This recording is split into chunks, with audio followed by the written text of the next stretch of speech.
Bonjour tout le monde. Bonjour. J'espère que vous allez bien, que vous avez passé un bel été. Moi, dans mon cas, ça a été un été quand même assez olé, là, parce qu'avec mon frère, on est en train de se construire une nouvelle cabane à sucre. Alors, j'ai pas juste tricoté, j'ai fait de la construction. Et toi, Lucie? Moi, c'était un bel été, malgré qu'il y a eu des petits problèmes de santé dans la famille, mais ça, ça fait partie de la vie.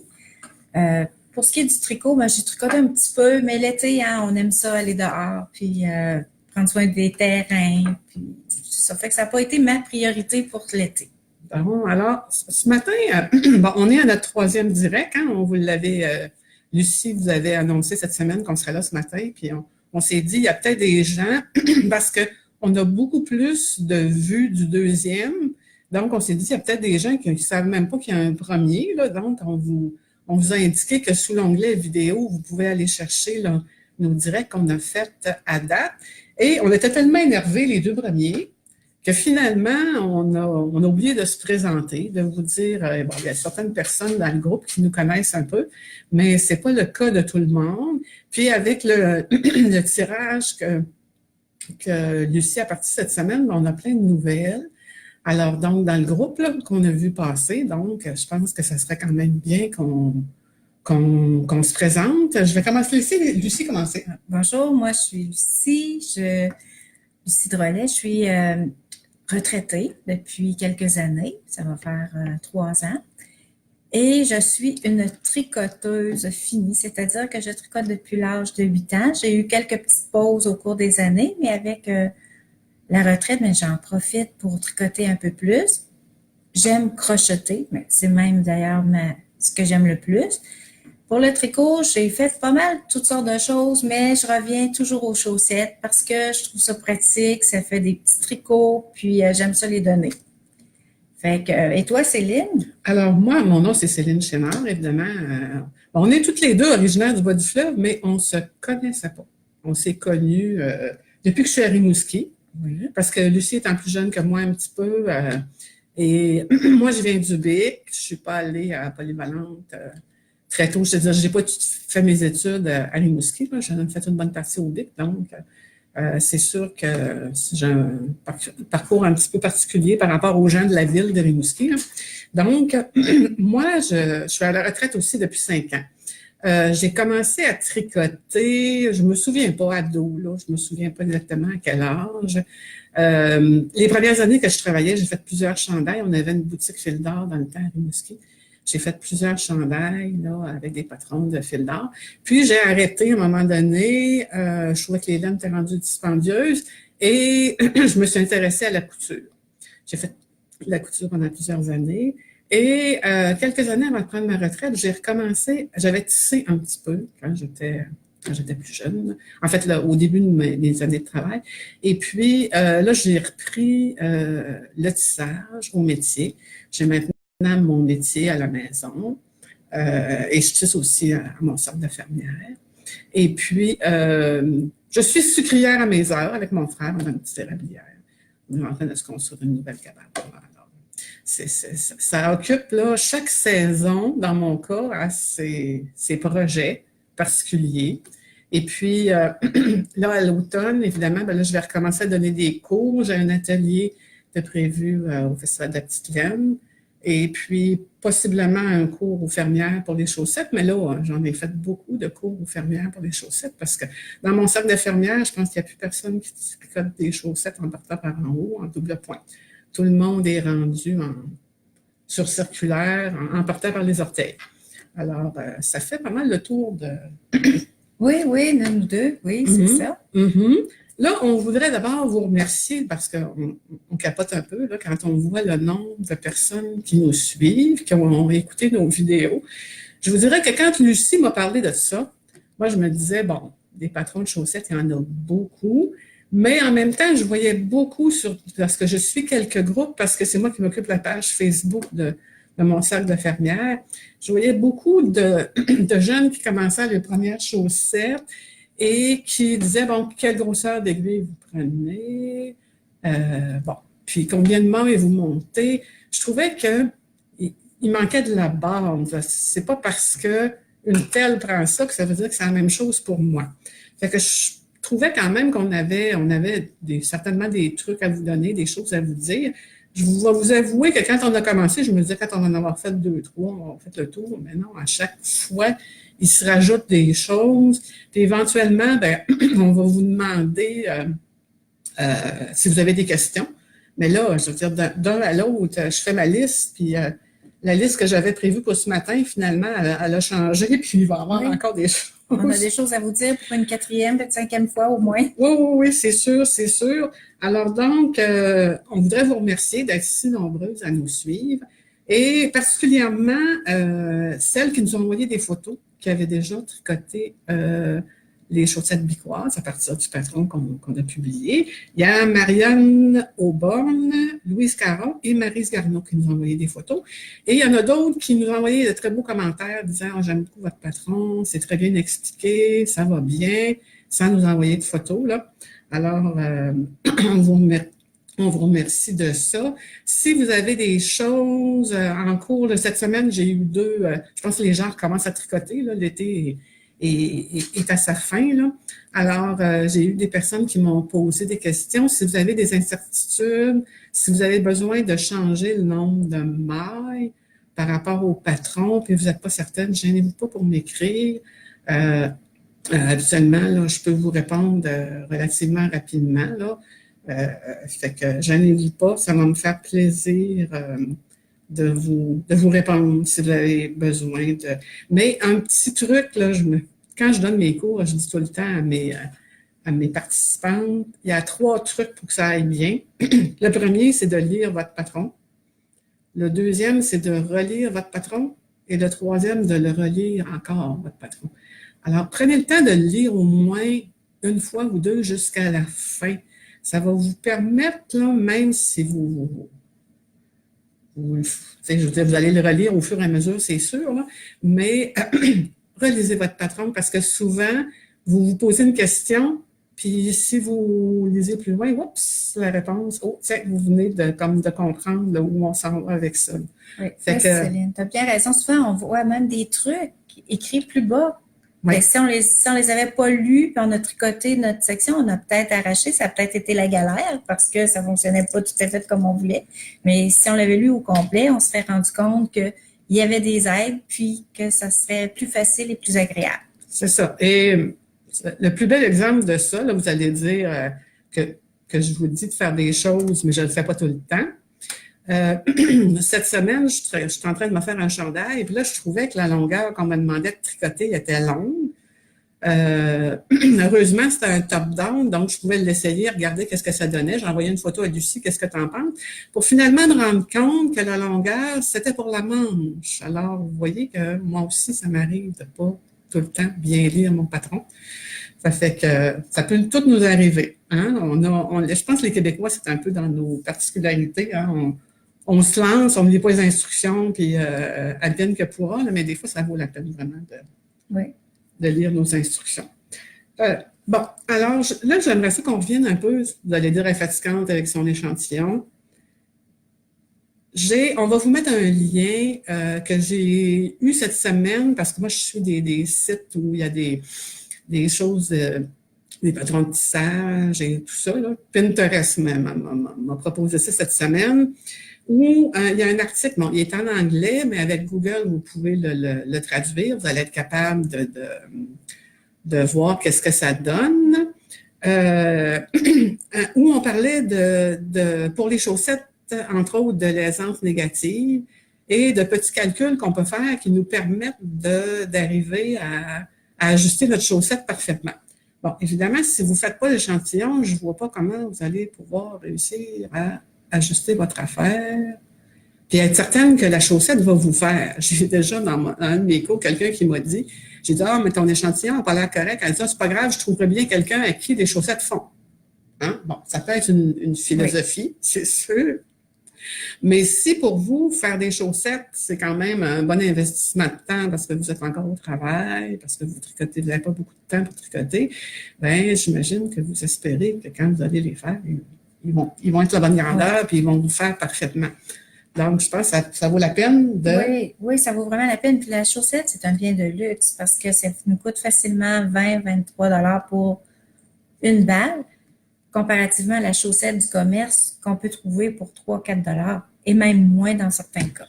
Fait que ça vaut la peine de bien la faire. De bien la faire, de bien choisir votre laine aussi pour avoir de la durabilité, parce qu'à ce prix-là, évidemment, on veut que ça dure, hein, parce que là, si vous mettez ça 6 mois puis que ça perce après, c'est comme un peu décevant. Alors donc, on va vous mettre le lien avec ça. Parce que c'est important, l'échantillon. Je vous ai dit lors du premier direct que moi, je ne le faisais pas tout le temps. C'est sûr qu'avec le nombre de chaussettes que j'ai de tricoter, à l'œil, je suis capable de voir si ça va être trop grand ou trop petit. Et je suis capable de voir ma densité de tricot. Mais c'est certain que ça vient avec un certain temps. Au début, si vous n'en faites pas souvent, il faut vraiment prendre le temps. Puis, à un moment donné, il faut avoir comme des bases. Moi, ma carrière était dans le domaine de la santé. Je suis habituée avec des protocoles, des normes. Fait que se lancer là comme ça, moi, j'ai comme un petit peu de misère avec ce principe-là. Là. Mais bon, c'est de la déformation professionnelle, que voulez-vous. Là. On sort la fille du travail, mais on ne sort pas le travail de la fille. Là. Alors donc, je pense que ça vaut la peine là, de penser à ça. L'autre chose on vous a parlé des différentes qualités de laine dans le premier, en tout cas, je me souviens. Les laines qui sont twistées plus serrées sont plus durables habituellement, mais ils sont des fois moins élastiques un peu. Alors ça pourrait faire en sorte que vous allez devoir peut-être rajouter une coupe de maille de plus ou même peut-être augmenter un peu pour votre jambe pour être certaine que vous n'aurez pas de misère à passer la chaussette, passer dans votre talon. Là, parce que quand c'est ça manque d'élasticité un petit peu, là, ça peut être un petit peu plus difficile là, à passer Mais c'est la beauté de commencer par le bout du pied, c'est que vous allez pouvoir l'ajuster en cours en cours de tricot. Oui, il y a la laine qui fait une grosse différence, le nombre de mailles, puis le modèle. Parce que si vous faites un talon qui est rajouté, la chaussette est moins large au talon. Fait qu'il y a plein de facteurs qui jouent. C'est important de trouver la bonne combinaison pour la morphologie du pied. C'est ça, parce qu'on n'a pas toutes la même morphologie de pied, mais en mettant que ça se ressemble quand même un peu, là. Et bon, là, ça va nous amener à vous parler de la différence entre partir par les orteils et partir par en haut. Bon, moi, des chaussettes, avant de prendre ma retraite, j'en avais jamais tricoté. J'avais tricoté beaucoup de choses, des chandails, mais je n'avais jamais tricoté de chaussettes. Et juste avant que je prenne ma retraite, j'ai une amie qui m'a montré comment partir mes mailles en partant par le bout du pied. Et là, ça a été essai-erreur à partir d'un patron qu'elle m'avait donné.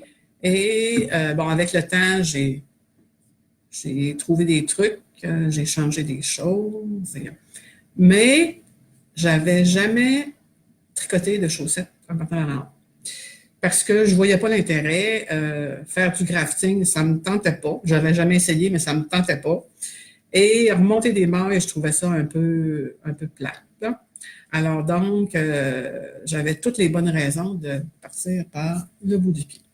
Et là, après qu'on a eu sorti notre patron, bon, j'ai une amie qui m'a dit, qui l'a fait et qui a dit, ah ben là, moi je préfère mon ancienne méthode parce que avec ton patron, ça fait trop grand à la cheville. Là, je me disais, mon Dieu, Seigneur. Mais là, après ça, elle m'a dit, ah, mais moi, j'ai un pied mince. Mon chum aussi. Bon, alors là, si c'est un pied mince, c'est comme pas tout à fait pareil aussi. Il faut être capable d'ajuster la chose. Alors là, donc, ça m'a chipoté. Là, je me suis dit, garde, Céline, lance-toi et fais-en une en partant par en haut. Bon, vous allez me dire que mon idée de départ, c'était de ne pas la finir, donc de ne pas avoir besoin de faire du crafting. Là, la fille est un peu pas vaillante à ses heures. Alors là, j'ai commencé, je vous avais mis une photo à un moment donné cet été où j'ai commencé la chaussette tête par en haut. Et là, j'ai dit, bon, pour voir qu'est-ce que ça donne, dans le patron des chaussettes micoises, on vous dit qu'avec 60 mailles pour une femme, vous en avez suffisamment.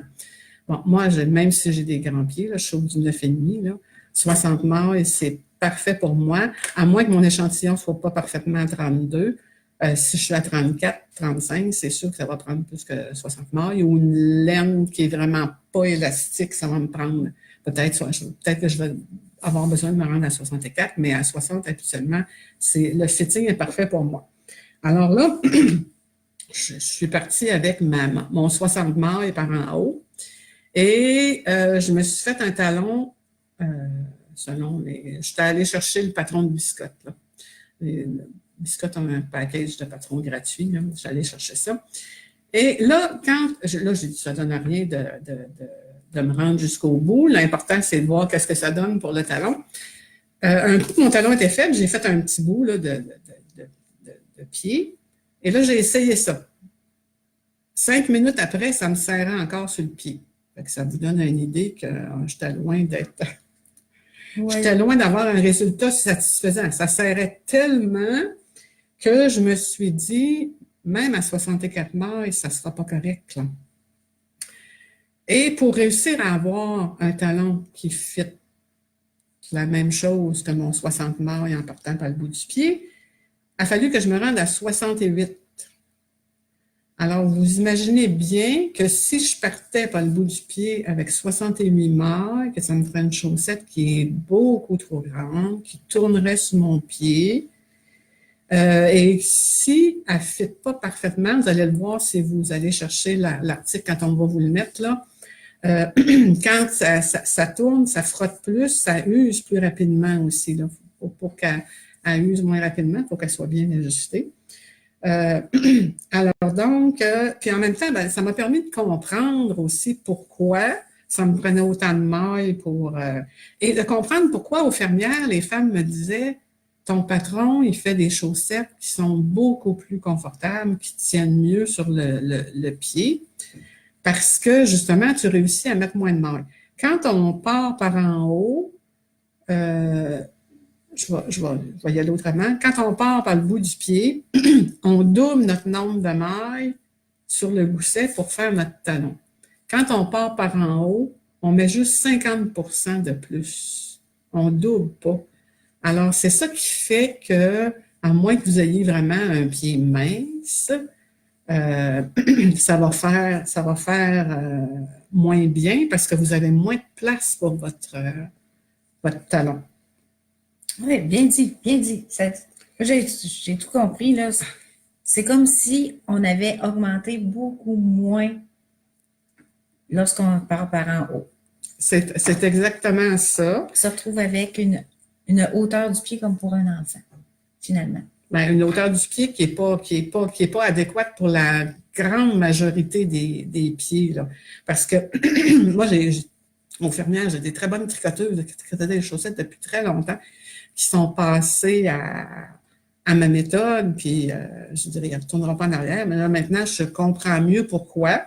Alors, cette belle chaussette que j'ai faite, c'est sûr que je vais la défaire, là, parce que elle est vraiment pas. C'est pour ça que je ne l'ai pas continué d'ailleurs, parce que je savais très bien que ça ne conviendrait pas là, à avoir un pied confortable. Et là, ça nous amène aussi à, ben là, je vais laisser Lucie vous parler des talons après coup et des talons en rang raccourci. Qu'est-ce que ça fait par rapport à faire une chaussette avec un talon double, avec un gousset? Ah, mais j'ai pas fait celui avec le rang raccourci, mais c'est le même principe. C'est le même principe. Mais sauf que je vais vous montrer, ça, c'est une chaussette qui est faite avec le talon qui est rajouté après. OK? Il y a beaucoup d'avantages à faire ce genre de patron, mais il y a aussi des désavantages. Donc, premier avantage, si on a à le donner, on n'a pas besoin comment est-ce qu'on appelle ça, dans le placer, là, de le bloquer. Parce que ça fait déjà un beau petit paquet, pas de problème. C'est plus facile aussi pour passer nos restes, nos petits surplus. Il nous en manque pour le talon, il nous en manque en haut, on fait ça après, puis il n'y a pas de problème. Quand on est en voiture, on ne s'occupe pas du talon, on continue à tricoter en rond, mais, il y a tellement plus de techniques à apprendre. Premièrement, on commence à monter en Magic Loop. Là, le montage Magic Judith. Après ça, en Magic Loop, on a à mettre un fil ou encore on coupe notre fil pour avoir des mailles qu'on va reprendre. On continue, puis il faut fermer avec la méthode d'Elisabeth Zimmermann pour que ça soit élastique. Ensuite, le fameux grafting que Céline a parlé qu'elle aime pas. On n'y échappe pas. On n'y échappe pas. Puis en plus, il faut reprendre des mailles puis ne pas avoir de trous. OK? Donc, on parle de quand même 4 à 5 techniques pour faire une simple paire de bas. Mais ce qui est le plus important, je ne sais pas si je vais être capable de bien vous le montrer, c'est regardez, on a un... Est-ce qu'on peut le voir facilement? L'aisance. On a l'équivalent de 3 cm de tricot sur 64 mailles d'aisance négative au niveau de la cheville quand on est en talon rajouté. Ça fait pas à tout le monde. Ça fait à ceux qui ont le pied normal, dans moyenne, et ceux qui ont les pieds plats. Moi, je me demandais toujours pourquoi mon genre, quand je faisais des belles chaussettes avec le patron Céline, ça plissait un peu sur le pied. Mais là, je les regardais plus comme il faut, puis je me disais, hey, coudonc, là, t'as quasiment des pieds de bande dessinée, là, il y a le pied pratiquement plat. Fait que c'est pour ça. Fait que ça fait mieux le talon rajouté à la personne qui a les pieds plats, mais à la personne qui a le pied haut, là, faut vraiment aller dans la chaussette piquoise. Puis moi, c'est celle que je porte parce que j'ai le pied haut. Fait que ce patron-là, moi, c'est un patron que j'ai fait avec une alternance de laine. On ne voit pas tellement à cause de la... En me rapprochant, on le voit mieux. Alors, moi, je l'ai fait à l'aiguille. Je ne fais pas à méthode en aiguille circulaire. Ça existe. Il y en a qui le font sur aiguille circulaire, mais c'est pas facile parce qu'il faut vraiment se préoccuper de la tension de notre fil à chaque changement d'aiguille. Bon, fait que comme j'ai vu qu'on voyait mieux si je me rapprochais, puis je n'ai pas pensé à le faire, je vais vous remontrer les deux talons. Vous allez comprendre en approchant comment est-ce que, regardez là, comment est-ce que on a une grosse différence au niveau de la cheville. C'est un patron qu'on va sortir bientôt avec un tableau qui va vous donner approximativement combien de grammes ça prend pour faire les côtes, combien ça prend de grammes pour faire le talon. Et ça va vous permettre de passer vos petits restes. Je vous les ai montrés. Ceux que j'ai faits pour mon petit pot, ici, avec 2 beaux restants de laine que j'avais. J'ai été surprise de voir que je n'avais pas tant que ça, mais finalement, il m'en restait même après l'avoir faite. Ça fait des belles petites chaussettes. Là. J'ai hâte de voir comment ça va faire. Là. Mais moi, je n'étais pas tellement partisane des doubles pointes, mais ce que j'avais de la difficulté avec les doubles pointes, finalement, c'était quand tu commençais par en haut. Mais là, je pars avec mon aiguille circulaire pour monter mes mailles, parce que là, on n'a pas le choix de les monter sur la circulaire. Puis ensuite, on se met en double pointe. Puis là, j'ai découvert, j'avais été bien conseillée par la dame de la Dauphine, j'ai des Addi en double pointe qui sont pas glissantes, parce que moi, je tricote vraiment pas serré. Alors, si j'ai des aiguilles circulaires, des aiguilles double pointe qui sont glissantes, ça va pas bien. À un moment donné, il y a une aiguille qui tombe et là, je me retrouve avec mes mailles dans les mains. Mais quand on a des aiguilles qui sont pas très glissantes, là, j'aime bien mes Addi pour ça. Ou ça pourrait être des aiguilles en bois, en bambou, bref. Mais l'important, c'est d'avoir une aiguille qui, si vous tricotez vraiment pas serré, d'avoir une aiguille qui glisse pas trop. J'en ai une paire ici là, que j'ai mis sur un de mes bloqueurs. Là, je vous avais montré mes bloqueurs que je me fais maison. Là, je m'en suis refaite parce qu'il me manquait des grandeurs un petit peu plus grandes pour dames. C'est quand on voit qu'est-ce que ça donne. Là, ceux-là ici, c'était avec une opale que j'ai mélangée avec une Un tout petit peu sur Sabelle, Sabelle. avec OK. une sabelle. Oui. Puis, Céline, tu vas faire des petits morceaux de laine, là, de 20 grammes chaque. Et puis, je me suis amusée à faire une petite chaussette. Puis, voyez-vous, moi, je porte du 5,5-6. J'ai fait la chaussette vicoise. Puis, avec un petit écheveau de 20 grammes, là, je vais être capable de faire la petite paire de chaussettes en rajoutant, bien sûr, des laines secondaires pour combler. Les belles petites laines que Lucie vous a fournies en photo la semaine dernière, que j'avais un de mes coups de cœur de twist, là, Crazy Dog Yarn, qui est une jeune femme d'Ottawa. Bon, je ne vous ai pas parlé de twist, c'était ma première visite. C'était quand même assez intéressant. Ce que j'ai trouvé, moi, un petit peu décevant, c'est que mes coups de cœur, c'était des teinturières de l'Ontario qui ne parlaient pas français. Bon, alors la fille du bas du fleuve, pas besoin de vous dire qu'elle est loin d'être bilingue, hein. Ça fait que c'est ce que j'ai trouvé un petit peu décevant, parce que ça, je me semble que ça aurait été plaisant de pouvoir échanger avec ces personnes-là, là. Mais je veux dire, on est tout près de l'Ontario, alors il ne faut pas se surprendre qu'on ait des gens comme ça qui sont pas bilingues, surtout moi non plus je ne le suis pas, là. Bref. Alors donc, c'est ça pour Twist. On a le Festival de la petite laine qui s'en vient bientôt. Là, c'est sûr que vous allez avoir des gens qui vont vous parler en français, vous n'aurez pas de problème de langue. L'autre chose que j'avais envie de vous parler ce matin, cet été, là, au travers du golf, de la construction et tout ça, j'ai quand même eu du temps pour regarder un peu plus. Il n'y a rien d'intéressant à la télé, alors on a le temps de s'amuser un petit peu pour regarder des vidéos sur YouTube, des vidéos de tricot. Il y en a énormément. Si vous cherchez des techniques, moi, je vous invite à en regarder plus qu'un. Parce que c'est pas parce que c'est sur YouTube que c'est nécessairement la meilleure technique. Non. Entre autres, regardez là, j'ai fait une technique de rabat de maille là, qui frise beaucoup.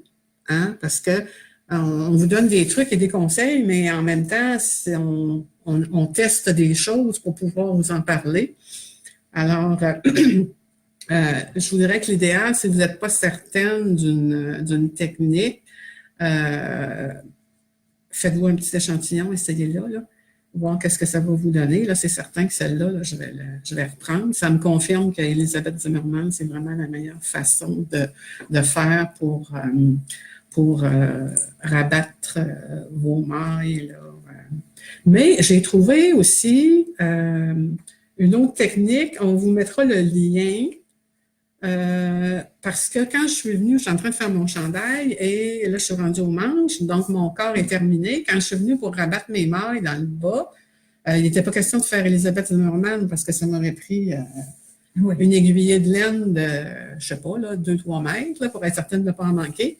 Donc, j'ai essayé une autre technique qui se fait à la broche et qui donne un très beau résultat aussi. Fait qu'on va vous mettre le lien de ça.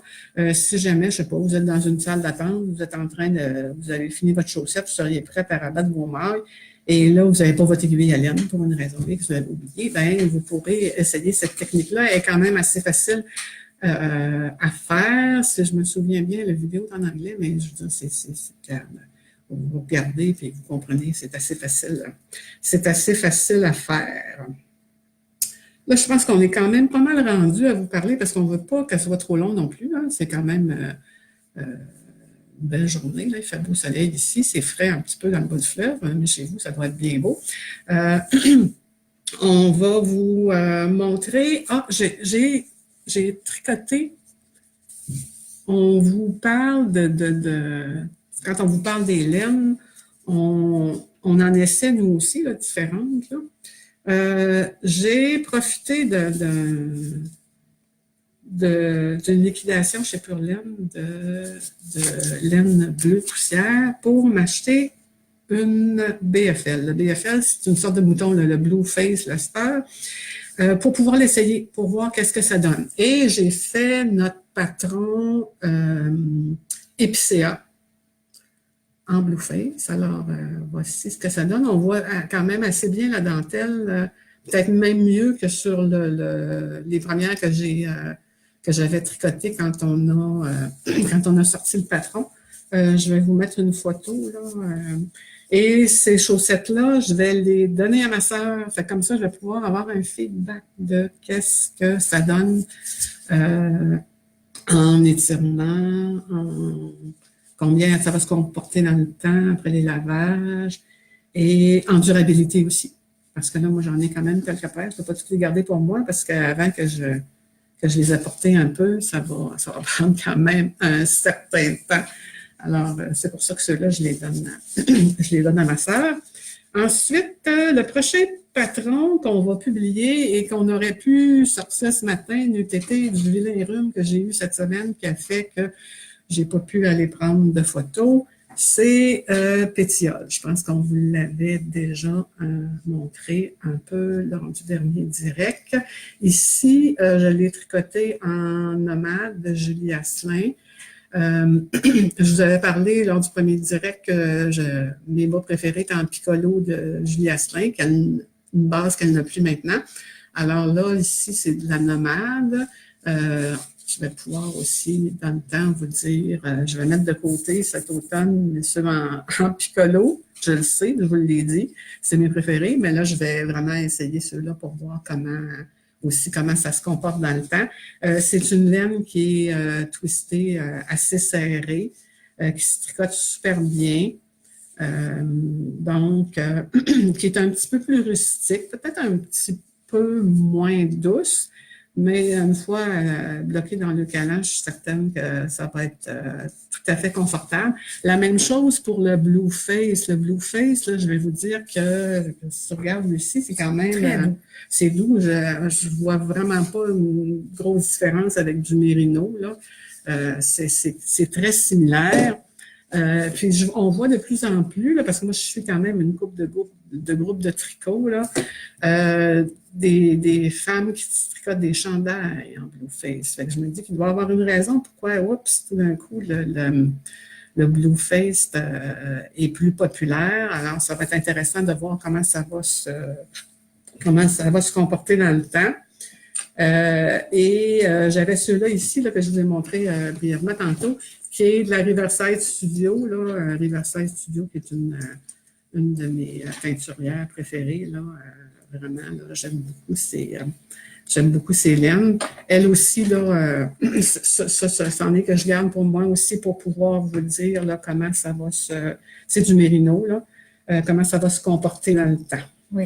Céline, en parlant du pétillol, moi, cette semaine, j'ai relu le patron, OK, et j'ai refait, là, voyez-vous, il n'est pas bloqué.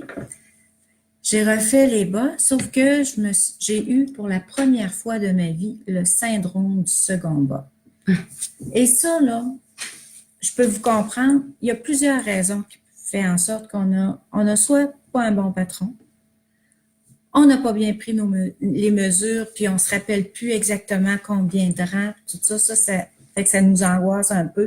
Mais il y a aussi la qualité de la fibre qu'on utilise. Fait que quand on n'a aucun plaisir à tricoter, ben, c'est peut-être la cause de mon syndrome. Alors moi, j'avais acheté pour 14 $ dans ma boutique préférée cette sorte de laine-là, qui est une Nestléane. OK? Oui, c'était agréable à voir parce que ça fait un changement de couleur. Et puis, le rendu est quand même beau. Hein? Céline, on ne peut pas dire que c'est laid. Sauf que le fil se dédouble facilement. Ce qui fait que si je me trompais, c'était l'enfer à défaire, à reprendre les mailles. L'autre chose aussi, c'est que dès que j'avais à prendre une laine, soit par un jeté ou quelque chose comme ça. Une intercalaire. Là-dedans, c'est l'enfer. Oui, ou encore une maille torse à l'envers. Ce qui fait que j'ai même été obligée de modifier le patron parce que j'étais incapable de faire certaines choses. Fait que je me suis dit, bon, ben, peut-être que oui, c'est difficile à tricoter, mais que les personnes qui ont fait des choses étaient satisfaites. Fait que j'ai fait un petit sondage. On a à peu près 70 personnes qui nous ont répondu, Puis il y a 40% du monde qui ne la conseille pas. Fait que quand tu as 40% d'insatisfaits, là, peut-être qu'en boutique, vous pourriez arrêter de la vendre puis dire à votre fournisseur, cette laine-là, là, vous la reprenez. Après ça, si on la regarde, là ça va être un petit peu difficile de vous montrer ça, là. Mais si on la regarde, elle est vraiment pas twistée serrée, cette laine-là, là, au niveau de la durabilité, là, ça doit pas être fort. Fait que des fois, là, vous allez payer ça 4-5 $ de moins, mais finalement, en bout de ligne, vous n'êtes vraiment pas gagnante là, parce que on vous a dit, hein, c'est pour certaines, ça peut être un bon investissement de temps de tricoter une paire de chaussettes. Alors, c'est un bon investissement de temps pour tout le monde. C'est juste qu'il y en a qui sont pas, tout le monde n'est pas en retraite, là. Donc, vous espérez que vos chaussettes, ils vont durer, là. Oui, puis c'est ça. Puis quand tu les offres à quelqu'un, s'il les porte une dizaine de fois puis c'est fini, ben, tu n'as pas l'impression d'avoir fait un si beau cadeau. Non, c'est vraiment décevant. Alors donc, dans ce qui s'en vient, je vous ai dit, hein, Pétiole, on va le sortir cette semaine, là, aussitôt que je vais avoir le temps d'aller prendre des belles photos, parce que là, tant qu'à mettre ça sur Revelry, on va bien avoir des belles photos pour vous mettre ça, pour que c'est plus intéressant. Et ensuite, on va vous publier là, celui pour utiliser vos restants de laine. Parce que moi, je trouve ça vraiment génial. Là. C'est vraiment le fun. Là, on a plein de petits restants de laine dans nos armoires que c'est super de pouvoir les utiliser. À la limite, vous pouvez toujours mixer ça avec... Moi, j'avais pas tendance beaucoup à acheter des laines unies. Là, maintenant, je me garde une petite base là, de laine unie parce que ça se mixe super bien avec des restes de opale ou d'autres restes pour pouvoir faire des belles petites chaussettes rayées. Dans mes projets, là, je suis en train de terminer mon chandail que je vous montrerai lors de notre prochain direct, là.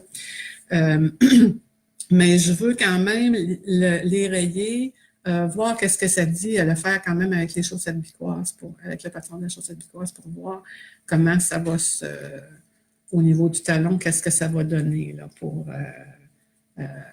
c'est sûr que faire un talon rapporté, on est assuré qu'on garde vraiment notre séquence là, d'un rang de chaque, là, mais je veux quand même l'essayer pour vous montrer qu'est-ce que ça donne, parce que c'est ça notre objectif.